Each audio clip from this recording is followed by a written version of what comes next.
Well, good morning. It's breakfast with Dr. J. So I hope you're having a good Saturday morning, long weekend. And what have you got planned for today? So we'll see if anyone pops on this long weekend. You might all be out and about going away. I know a few of my friends have gone away and having a little bit of time up the coast and down the coast. And I know some people actually popped over to New Zealand. So we'll see how many people do pop on. Hey, Nat, how you going? How exciting that you're on today. We'll have to have that chat and have a chat a little bit about the things we spoke about last night. Okay. So I hope things are great. You're looking terrific when you're doing your lives. Hope you're having a cup of tea now, and we're going to have a little bit of a chin wag with everybody when they hop on. It's usually a little bit slow when first thing in the morning. Okay. So what am I going to talk about today? Well, over the last week or two, I've actually had a number of our clients talking about what are they going to do to fix their sale process. Now, sure, they've got some processes in place, but one of the big things that comes to mind every single time when people want to fix something, they want something new. And then the steps of selling, where it comes down to, let's say, making a difference and let's get increasing the closing percentages, the war cry is go back to basics. Are the basics done well? Are the right things to do? And look, in kind, I would say that's right. But, and there's a bit of a but there. If your sales process isn't up to speed, if your skill sets are old and dated, and you haven't updated your sales cycle, going back to basics is just going to reinforce the behavior or the activity that's got you into a position where you're not actually succeeding. So I want to give you some ideas to make sure that if you do go back to basics, you do it right. Now, there are some times where it does not work, and there are some times when it works perfectly. So first thing is your sales process, is the model you're using streamlined and updated? As most of you would know that I work with, we have a quite regularly update and put new things into place. In other words, the sales cycles have actually shortened in recent times, in the last 18 months to 2 years.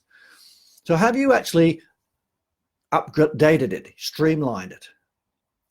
And this is when it doesn't work. If you haven't updated it and you haven't streamlined it and you go back to basics and reinforce what you've always done, you're always going to get what you always got. The next thing is the reason it doesn't work. You're using old sales tools. Sales tools are critical when it comes down to engaging people and making sure people are compelled to buy. Hi there, Tracy. How you going? Good to see you. So are your sales tools up to date? Have they been utilized in a way which actually makes it easy for the prospect or the person to actually understand what you're talking about? And if you're using old tools and old processes and you go back to basics, well, what's going to happen? You're not going to have anything, let's say, improve. I want you to take a few notes as we go through today, because ultimately, I want to give you some ideas to go back to your processes and actually streamline them and clean them up before we start going back to basics at least once or twice a year. The other reason that going back to basics doesn't work in some cases is because the basics are all winged. Winging it is, let's say, a symptom of a lot of salespeople getting complacent. Complacency is quite rank, especially with people that have been doing it for a while. Oh, I've always done that, or I do that all the time. And guess what? In their head, they know that they should do it, but in reality, they don't. If there's no processes or tools to use, and they're just winging it, like on the telephone or on a needs analysis or on a price presentation, guess what? They start making things up. And in their head, they know, in the back of their head, they know what they should be doing. But in reality, they're not. I've seen many price presentations gone from a VAK, a visual, auditory, and kinesthetic price presentation, to an auditory close, which actually make sure that the closing sequence plummets. So this is another reason why we need to make sure that sometimes going back to basics doesn't work. So if you're winging it and that's what you do basically, guess what? It's just going to be no process. And how can you create a no process back to basics? All right, the other reason that it doesn't work is that your sales process is taking too long. You know what? If you haven't shortened your sales cycle and it becoming easy for people to actually understand what you're doing and making sure they have a compelling reason to make a decision to go to the next step, the sales cycle is too long. And 50% of the human race, based on their behavior, will want it done quickly and swiftly. The other 50% will want you to do it a bit more slowly. So you just have to understand your behavior analysis, such as DISC and so forth. But most of the time, when I find that going back to basics and it's a long, drawn-out process, you're actually reinforcing a long, drawn-out process. And guess what? Going back to basics will actually get your sales to go backwards. Now, the next thing is, if you go back to basics and you're just doing a lot of noise, we call it noise talk. Noise talk is when we actually do all this talky, but we're not actually teaching them anything and we don't come across as an expert. People want to be inspired by an expert, not be spoken to and told about all the features and all the stuff in your business and service as a sales professional. A professional salesperson is a professional communicator that cares and goes from that selling mentality to a helping mentality. How can you serve? So if you're not perceived as an expert and you don't have the tools to make sure that you sound like one anyway, then going back to basics will be a waste of time. Because in this day and age, you have to be perceived as an expert and the person has to believe it. And the last reason why going back to basics sometimes doesn't work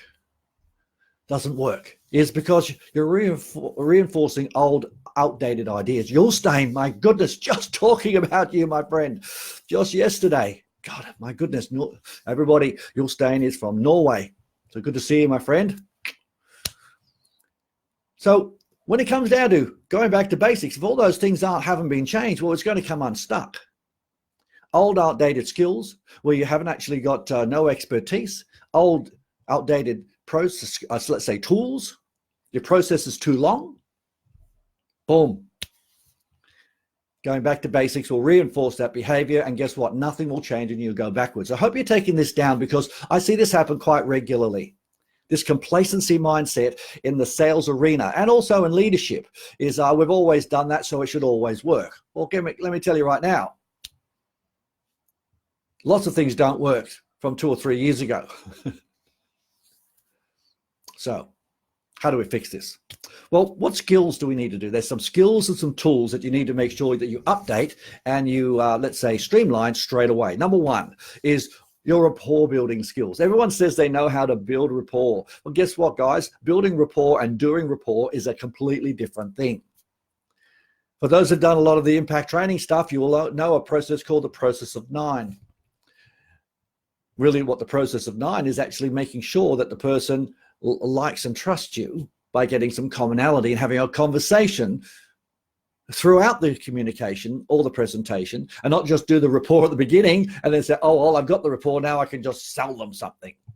Rapport is a thing that happens all the way through a presentation. In other words, there's an authentic conversation where there is a care factor and it's not about the outcome. Just follow the process. Trust the process, you'll get the outcome. As long as the process has been updated and your tools have been streamlined. Okay, next thing is, if you want to make sure you go back to basics, but there are some things that are not in place, such as your unique selling point or position. How are you different? How are you different to your competitor? And how do you explain that in a very simple way? If you're not different, you're the same by way of definition. So you must make sure that in your presentation, you need to have processes and tools that shows you are different, not say, oh, we're different, oh, we're better than them. That's just noise. If you reinforce that behavior, guess what? That's just going to be noise. The person's going to walk out. Your sales cycle is too long. Boom. So how are you different? As all of you would know, you need to have a minimum of 5 USPs where you differentiate. I'm the biggest, I'm the smallest, I'm the quickest. And this has a fact. It's a factual protocol. Have you updated your USPs? Have you checked your competitor? You can't have a USP if you don't know what your competitor's doing.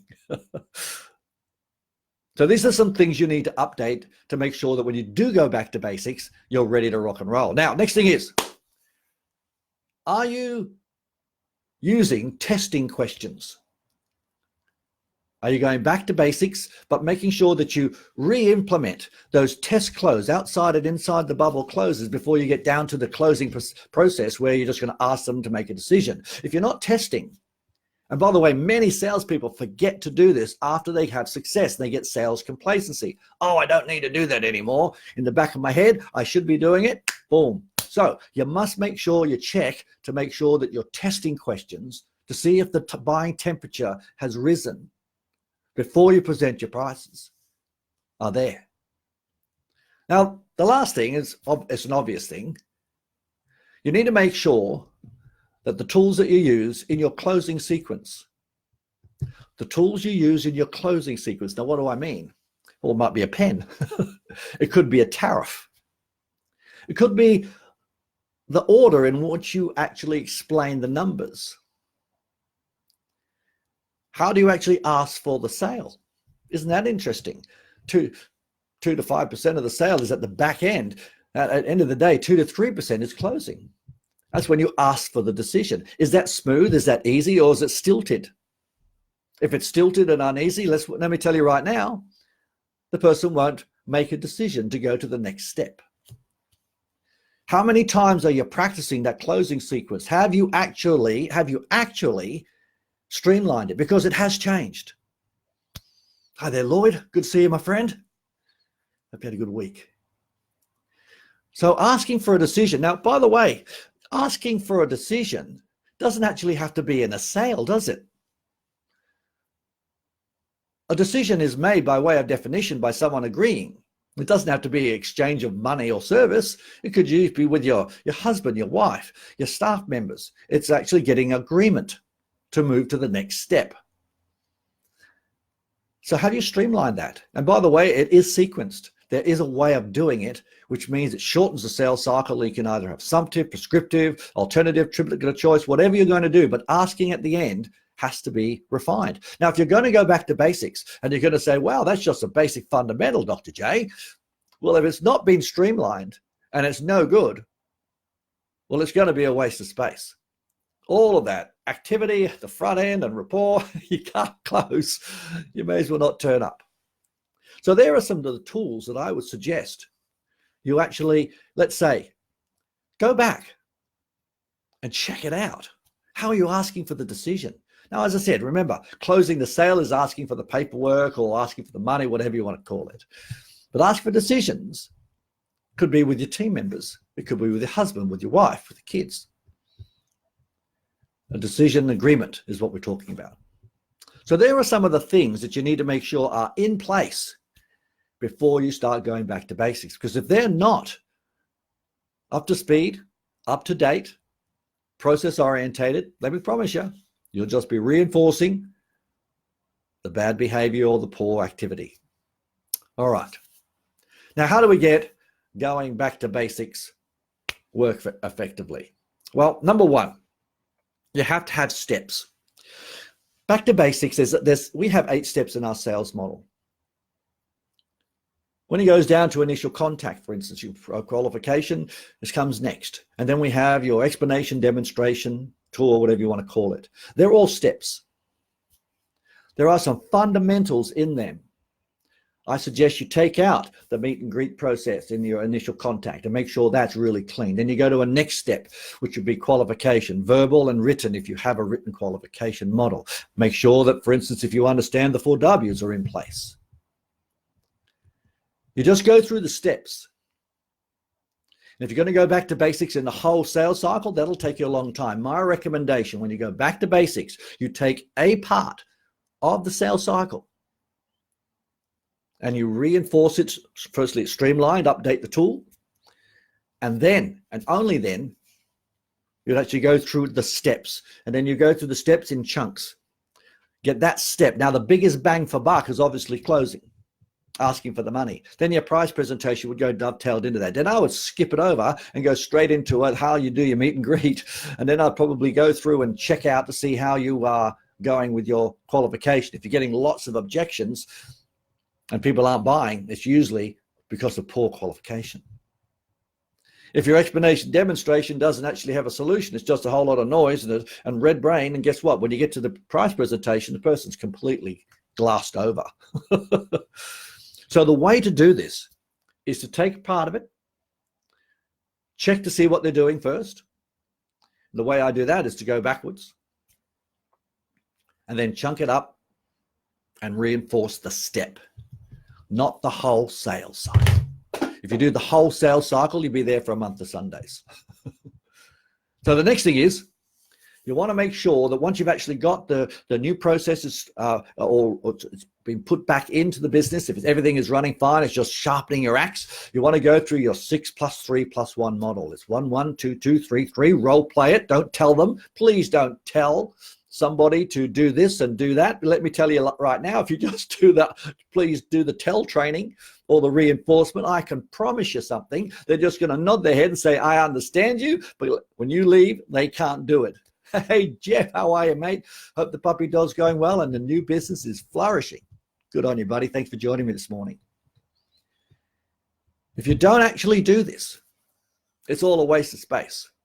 Now, the last thing is you need to make sure that once you've actually gone back to your training and you've done the training in that step and you've done the practice, I'll say it again, it's like do it, show, tell, do.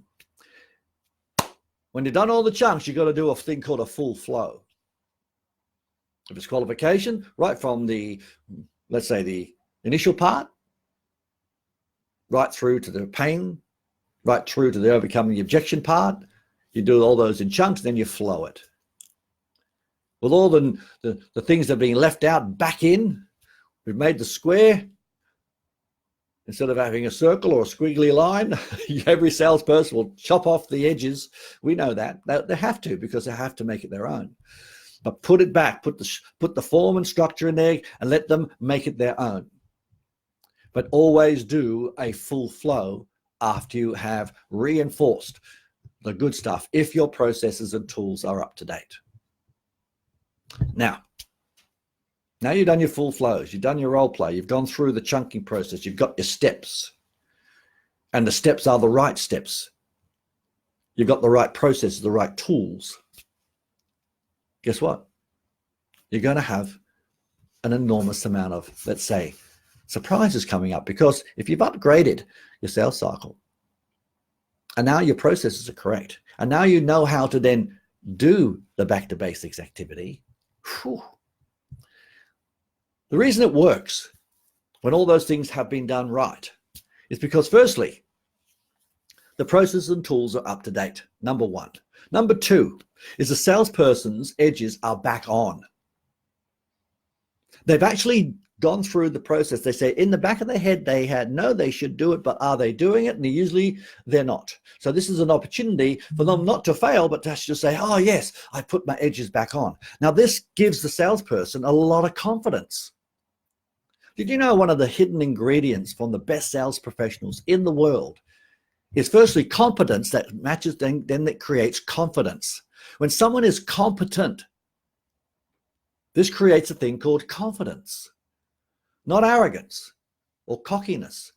But when we go back to basic and get your processes all done and dusted and make sure that all those things have been put into play, and now you're going to back to basics in that process, it gives the salesperson the opportunity to say, oh, I did miss that out. And I've gone through the practice. It gives them confidence, which gives them confidence. And that means that the person that they're presenting to is going to feel safe. Yes, they're going to feel safe. And if they feel safe, it's easier to make a decision. When people don't think there's value, or I don't feel safe, I don't think there's something not right here, just my belly says it, they walk out. You can't overcome that objection. So this really helps significantly with the sales professional, making sure that they have the competence and confidence. The next thing is, once you've actually gone back to basics and the right processes and using the updated tools, the sale doesn't become a sale anymore. The sale becomes a conversation. And really, hand on heart, that's what selling is. It's having a genuine conversation where there's lots of listening and asking questions about the answers and helping that person make a great decision with the exchange of a little bit of money for a product and or service. And they should say thank you for you helping them. And then you do your transaction. It should feel comfortable. That's where confidence, competence come in. New processes up to date. And guess what? All the missing parts have been put back in, and maybe some new stuff that you've updated. Now, the last thing is, when a sales professional has gone back to basics, I have so many times when we go back to basics, some of the guys go, oh, that wasn't in there, that wasn't there before, Dr. J. Well, it was, because it's an onion ring. They probably weren't ready to learn that part of the sales cycle. But when we go back to basics, and it's the right process, it's up-to-date tools, we chunk it. The salespeople have fun because it's not all brand new stuff. And how frustrating is to learn brand new stuff all the time? We say, oh, I can do that, but I'll just put my edges back on, and they can raise the bar and making sure it's a conversation and it's really comfortable. And then they feel confident when they're done and dusted, say, yeah, I want to put that back into place.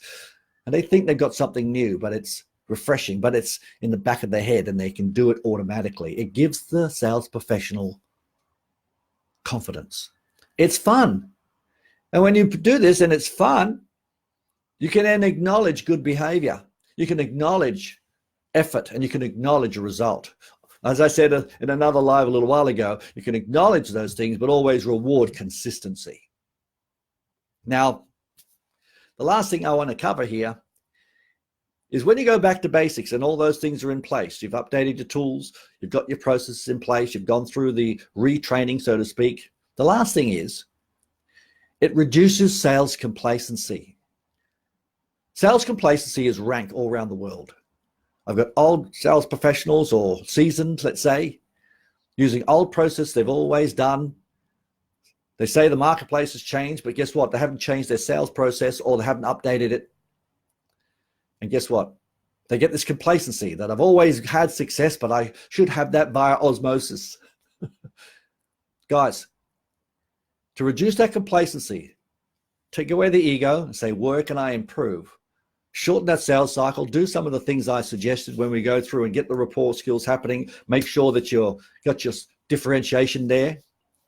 Have your proofing tools. Proofing tools are proving what you said is true.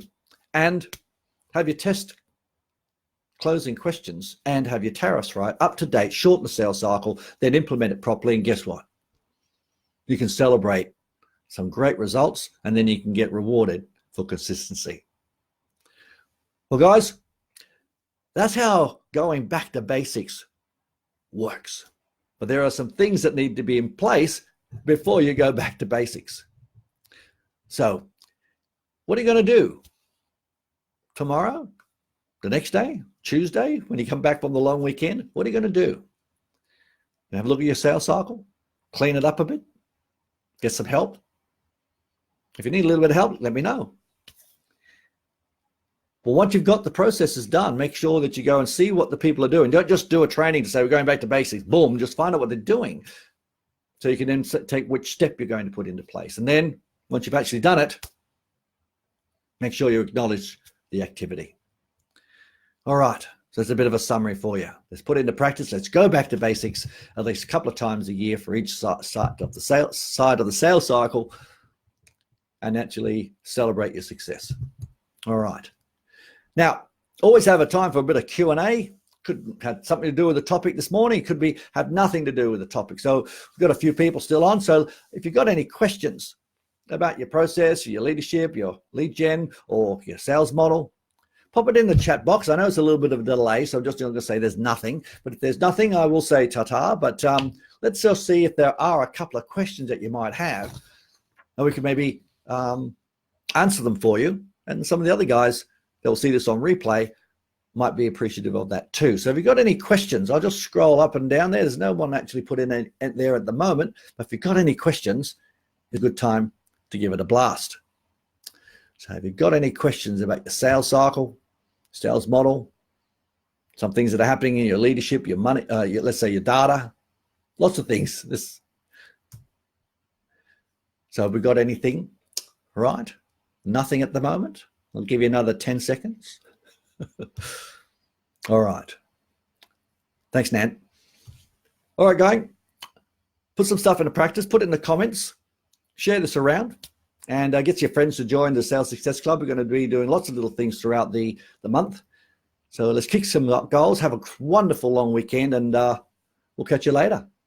Bye for now.